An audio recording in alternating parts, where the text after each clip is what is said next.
안녕하세요. 제가 예전에 일하면서 있던 일을 한번 해보려고 합니다.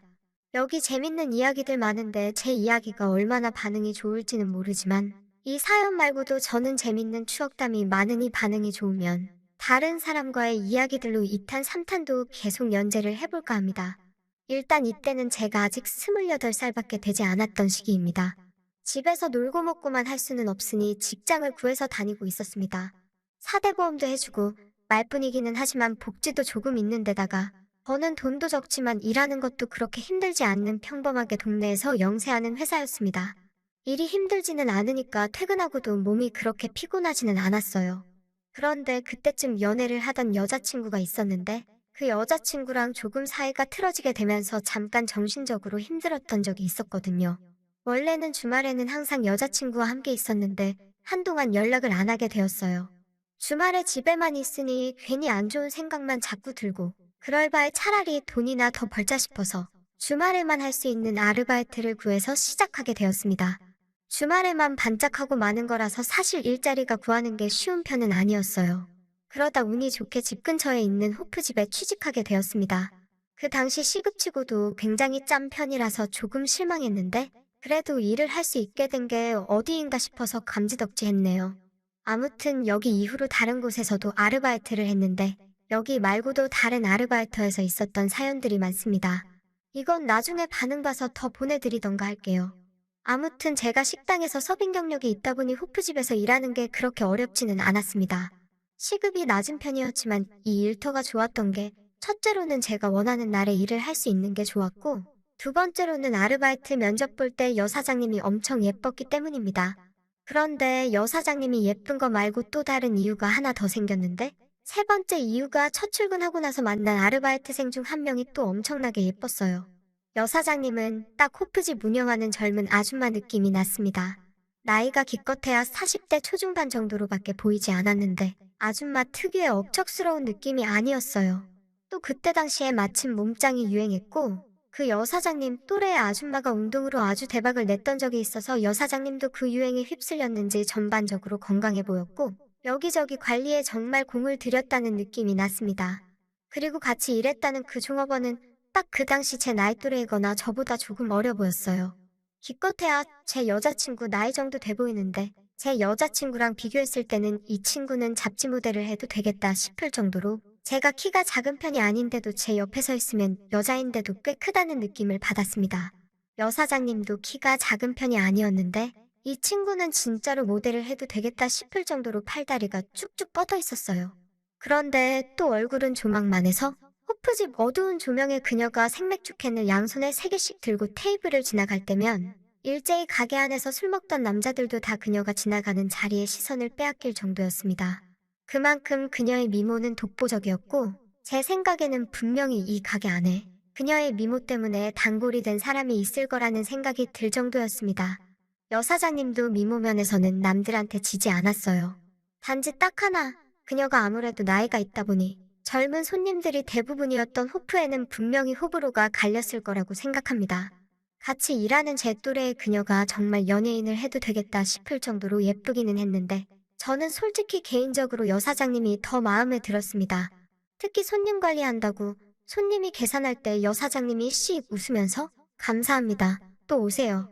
이 한마디를 할 때가 있는데 그 목소리에 묻어있는 연륜과 사람을 홀리게 만드는 그 눈웃음이 보통이 아니었습니다. 딱 봐도 이제 막 22세 돼 보이는 녀석들은 술 마실 때 보통 엄청 시끄럽게 놀거든요. 젊음이 무기다 보니 아무래도 그때는 무례한 게 멋지다고 생각할 나이잖아요. 그래서 여직원이 서빙할 때는 전화번호를 달래니 어쩌니 하면서 지들끼리 킥킥대고 찝쩍거리는데 막상 계산할 때 돼서 여사장님이 눈웃음 치면서 한쪽 뺨으로 싹 웃으면 아까까지만 해도 이 호프집이 자기 거인 것 마냥 시끄럽게 떠들던 녀석들이 여사장님 눈도 못 마주치고 바닥만 보면서 또 올게요 하고 여사장님 특유의 기로 그 어린 녀석들을 눌러버리는데 그거야말로 연륜에서 나오는 기가 아닌가 생각이 들었어요. 저 또한 그 표정에 매료된 사람 중에 하나로서 특히 누군가 계산하러 나갈 때는 하던 일을 멈추고 여사장님이 응대하는 그 모습을 보려고 고개를 돌리고 그쪽만 바라보고 있었거든요. 어쨌든 몇 주 일하다 보니 주방 이모들하고도 친해지고 일하는 사람들과 전반적으로 친해지게 되었습니다. 저는 월요일에는 나가는 회사가 있기 때문에 토요일 저녁 5시부터 12시까지 일요일도 같은 시간 근무하는 걸로 되어 있었어요. 그래서 일하다 말고 12시가 땡치면 가끔 술이 고픈 날에는 집으로 퇴근 안 하고 술 마시는 손님으로 변하고는 했습니다. 토요일에는 특히 제가 일을 끝내고 나서도 정신없이 바빠서 여유가 없었는데 일요일은 비교적 손님도 토요일에 비해서 엄청 일찍 끊어지는 편입니다. 대학생이던 회사원이던 월요일은 한 주의 시작을 해야 하니까요. 그래서 사실 저도 토요일에 일 끝내고 한잔하고 퇴근하는 걸 선호했는데 가게가 바쁘니 눈치가 보였어요. 여사장님이 그래도 직원이라고 안주도 더 푸짐하게 주시고 해서 술 마시는 건 참 좋았는데 말입니다. 아무튼 가게가 바쁘니 제가 토요일에 남아도 왠지 거기서 술을 마시고 있으면 죄를 짓는 느낌이었다고 해야 하나요? 그래서 술 마시다 말고 바빠지면 가서 일도 도와주고 여사장님이 바쁘면 제가 계산도 찍어주고 그런 식이었어요. 그래서 되도록 토요일에는 그냥 퇴근을 했고 술이 마시고 싶으면 일요일에 남아서 한 잔씩 하게 되었습니다. 일요일은 10시 정도만 돼도 손님이 끊어지는 통에 여유롭게 마시기에는 그만한 날이 없었어요. 말한 대로 술만 시켜도 여사장님이 안주는 푸짐하게 주셨고요. 그런데 하루는 일요일 저녁 9시가 되었는데 손님이 완전히 끊겨버린 거예요. 더 있어봤자 인건비만 나갈 테니 눈치가 보여서 사장님한테는 먼저 퇴근한다 말하고 매상도 올려줄 겸 저도 술이 땡겼기에 곧바로 테이블에 앉아 술을 시켰어요. 그런데 여사장님도 더 손님도 안 올 것 같으니 그냥 가게 문을 닫아버리고 우리끼리 술이나 마시자는 겁니다. 주방 이모님들은 가게 문 닫는다니 저희 먹을 안주만 끝내주고 곧바로 퇴근해버렸어요. 그러니까 왼쪽에는 여사장님, 오른쪽에는 같이 알바하는 그녀. 그렇게 두 명의 끝내주는 미녀들을 양옆에 끼고 술을 마시게 되었습니다. 솔직히 언제 또 이런 호강을 하겠나 싶어서 이만한 돈 버는 거 포기한 거 치고는 보상이 너무나도 좋았네요. 저는 그냥 저 혼자 조용히 마시려는 생각에 일부러 자리도 작은 테이블에 앉았는데 덕분에 몸이 서로 닿을 정도로 가깝게 앉아서 술을 마시게 되었습니다. 안주 집으려고 팔을 뻗을 때마다 옆에 앉은 여사장님과 팔이 스치니 기분이 묘했어요. 그런데 사실 여사장님이 조금만 옆으로 앉으면 스칠 일이 없는데 몇 번이나 그랬는데도 의자를 조금도 틀지 않는 게 제 마음속에서 혹시 이 여사장님이? 하는 생각이 들었습니다. 그리고 한참 술을 마시게 되었네요. 여사장님 말고 같이 일하는 그녀는 조금 이런 서비스 직종을 하기에는 무뚝뚝했는데 술자리에 오랫동안 남아있는 게 신기하더라고요. 같이 일하는데 저한테 먼저 말 걸어본 적도 없고 술자리에서도 여사장님하고 그렇게 길게 이야기를 나누는 편이 아닌데도 끝까지 자리를 지키고 있는 모습이 참 신기했습니다. 술이 조금 들어가고 나니 여사장님이 그냥 일요일에는 가게 문을 닫아버릴까 하는 말을 하시는 겁니다. 일요일에 가끔씩 장사가 엄청 잘 되는 날도 있는데 그렇다고 매번 가게 문을 열기에 여사장님도 쉬는 날이 따로 없고 남들 쉴 때 좀 같이 쉬고 싶다는 말을 하더라고요. 남들 바쁠 때는 자기는 손님이 덜해서 안 바쁘고 남들 쉬는 날에는 쉬는 대로 가게가 바빠 정신없이 사는 게 이젠 지친다고 하더라고요. 그래서 옆에서 제가 듣고 있다가 그러면 마트가 그러는 거 마냥 2주나 3주 간격으로 일요일 하루는 가게 문을 닫아보면 어떻겠냐고 했어요. 여사장님은 그 말에 솔깃하시더라고요. 그래도 막상 하루를 오롯이 날려버린다니 매출적으로 부담이 있으니 여사장님이 쉽게 결정은 못하셨어요. 아무튼 그렇게 저는 몇 달 정도 더 일을 하다가 여자친구와도 잘 풀게 되면서 더 이상 주말에 일을 도와주러 갈 수가 없었습니다. 여사장님은 정들었는데 벌써 떠나냐고 아쉬워했고 같이 일하던 그녀는 그냥 별다른 감흥은 없어 보였어요. 어쨌든 일하면서 저도 좋은 추억이 많았고 앞으로 술을 마셔야 한다면 다른 데 안 가고 이쪽으로 와서 마셔야겠다는 생각을 했습니다. 그래도 주말 내내 여자친구한테 마르고 닳도록 봉사를 해야 했으니 가고 싶어도 가볼 시간이 없었죠. 그렇게 시간이 지나서 한 3개월쯤 지났나 여자친구랑 또 다투게 된 거예요. 이번에는 저번처럼 심한 다툼은 아니었지만 모처럼 예약해둔 펜션을 못 가게 돼버린 게 아깝긴 하더라고요. 기분도 꿀꿀하고 술이나 한잔 해야겠다 싶었는데 문득 알바했던 그곳이 생각난 겁니다. 그래서 오랜만에 가게에 얼굴을 내비쳤죠. 여사장님은 그대로 계신데 같이 일하던 그녀는 안 보이더군요. 여사장님 말이 걔도 학교가 개학을 해서 못 나오게 되었다고만 설명해줬어요. 예쁜 걸로 보면 제 여자친구는 물론이고 제가 매력을 느끼는 여사장님보다 훨씬 예쁜 친구였는데 그래도 도통 저랑은 나누던 대화가 없었으니 그녀가 없다고 아쉽다거나 하지는 않았습니다. 어쨌든 여사장님이 계시니까요. 가게는 여전히 바쁜데 아르바이트생 한 명 없어졌다고 여사장님이 너무 바빠 보이더라고요. 그래서 원래는 술 마시러 왔다가 그냥 돈 안 받고 여사장님 일하는 걸 도와줬어요. 새벽 2시가 돼서 손님들 거의 다 빠져나가고 나니까 그제서야 숨을 돌릴 수 있었습니다. 여사장님이 정말 고맙다고 안주 먹고 싶은 거 말하면 가져다 줄 테니 일당 대신 술 먹고 싶은 만큼 먹다가 가라고 했습니다.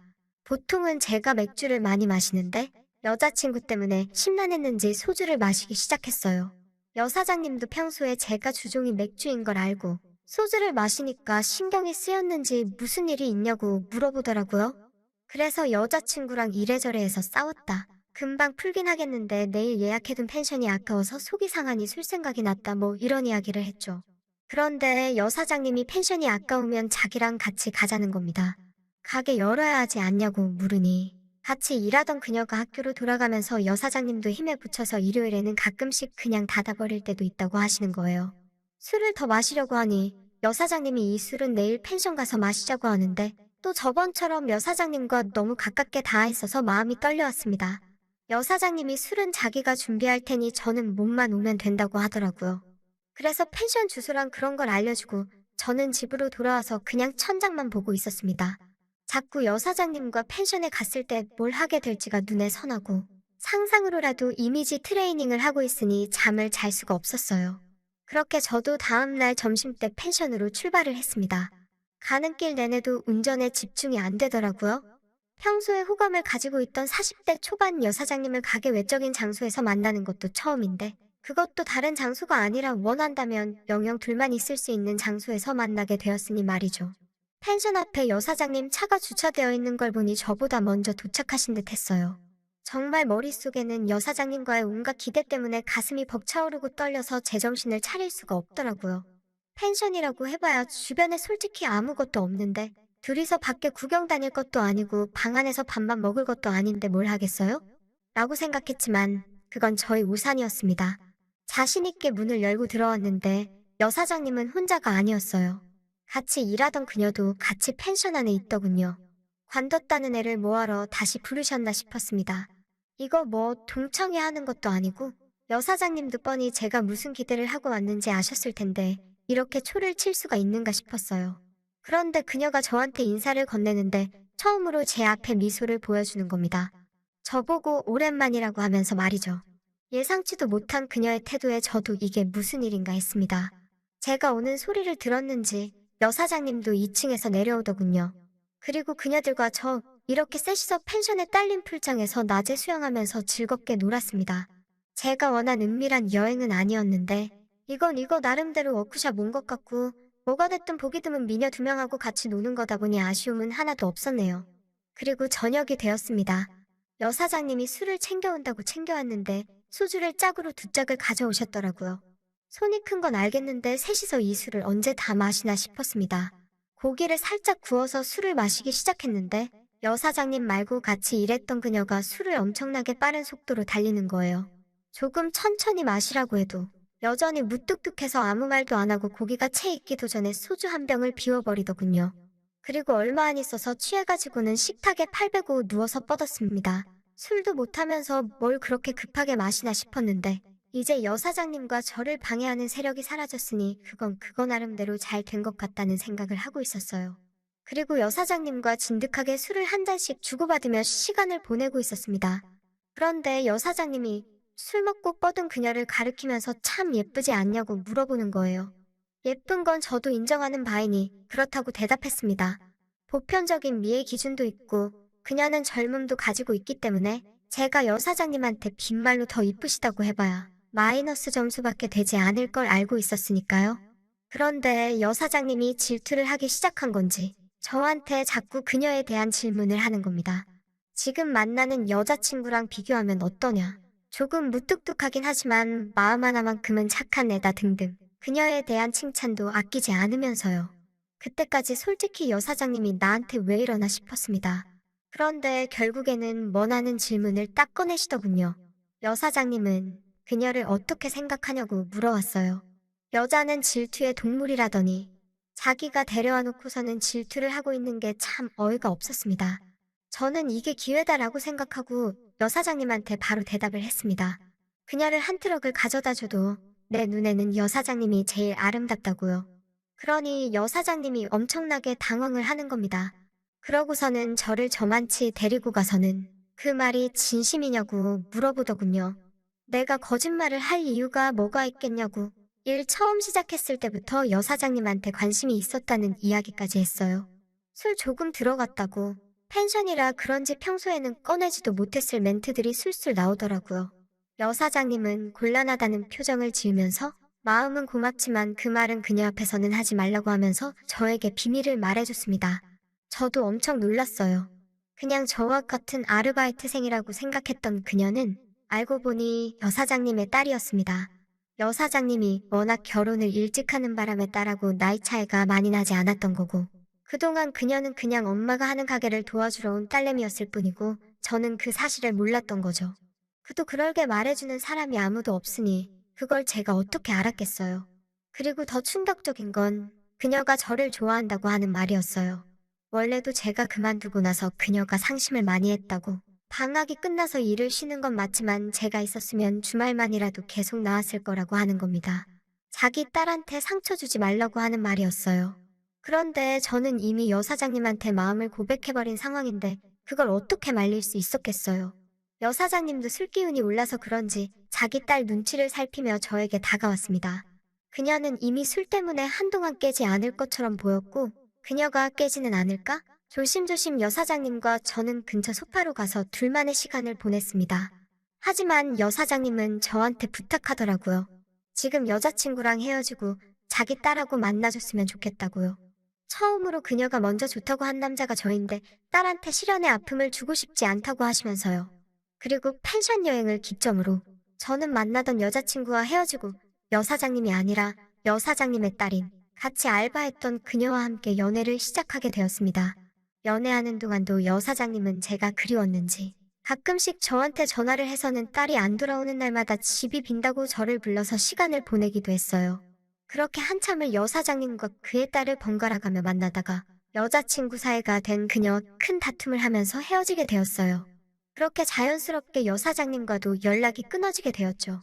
아무래도 여사장님은 모든 것을 알게 되었을 때 자기 딸이 받을 충격이 너무 클 것이라 생각해서 저한테 가끔씩 같이 시간을 보내자고 하던 연락마저도 완전히 끊어버린 것 같습니다. 그 뒤로 저도 직장이 바뀌면서 자취하던 지역이 달라져 그 가게에 한 번도 가본 적이 없어요. 갑자기 사연 쓰면서 궁금해져서 인터넷에 지도로 검색을 해봤는데 그 오프집은 사라지고 없더군요.